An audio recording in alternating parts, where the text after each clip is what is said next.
राधानगरी तालुका नैसर्गिक आपत्ती भूस्खलन प्रवण 30 गावांना तहसीलदार अनिता देशमुख यांची भेट। राधानगरी तालुक्यातील यापूर्वी भूस्खलन प्रवण 30 गावांना तहसीलदार अनिता देशमुख यांनी भेट देऊन पाहणी केली होती। यावर्षी अतिवृष्टीमुळे पुनश्च भूस्खलन होण्याची शक्यता नाकारता येत नाही। यामुळे येथील नागरिकांना आणि जनावरांना मूलभूत सुविधा देऊन त्यांचे स्थलांतर करण्याबरोबर भूस्खलन काळात नागरिकांनी सतर्क राहण्यासाठी मोबाईल टॉवर चालू आहेत की नाही याची माहिती घेतली।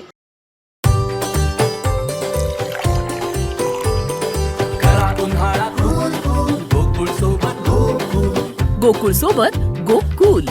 यावर्षी मोठ्या प्रमाणात पाऊस पडण्याची शक्यता हवामान खात्याने वर्तवल्यामुळे जिल्हाधिकारी श्री अमोल एडगे साहेब व प्रांताधिकारी सुशांत बनसोडे यांनी तालुक्यातील भूस्खलन प्रवण गावांना भेटी देऊन त्या ठिकाणाची माहिती घेण्याच्या सूचना तहसीलदार अनिता देशमुख यांना दिल्या होत्या।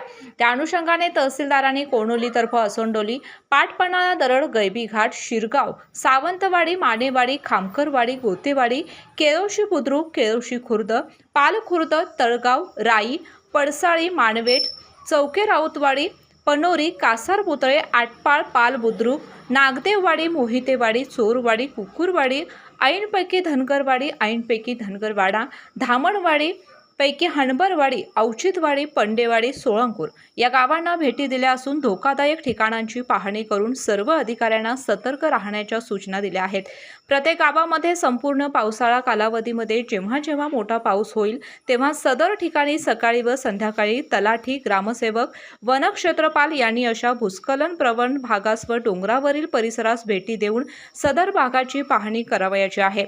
तसेच भूस्खलन झालेल्या किंवा होऊ शकेल अशा ठिकाणी जर रहिवासी क्षेत्र असेल तर तेथील सर्व नागरिकांना काळजी घ्यावयाच्या सूचना दिल्यात आहेत। तसेच भूस्खलन झालेल्या किंवा होऊ शकेल अशा ठिकाणी जर रहिवासी क्षेत्र असेल तर तेथील सर्व नागरिकांना काळजी घ्यावयाची सूचना देण्यात याव्यात। त्यासाठी सुरक्षित निवाऱ्यांच्या ठिकाणांची माहिती त्यांना देण्यात यावी। अशा बाबी आढळल्यास त्वरित तालुका आपत्ती व्यवस्थापन कक्षास माहिती देण्यात यावी असे आवाहन राधानगरीच्या तहसीलदार अनिता देशमुख यांनी केले आहे। केके न्यूज साठी राधानगरी प्रतिनिधी मिलिंद कांबळे। अशाच नवनवीन अपडेट पाहण्यासाठी आमच्या केके न्यूज चॅनेलला सबस्क्राइब करा।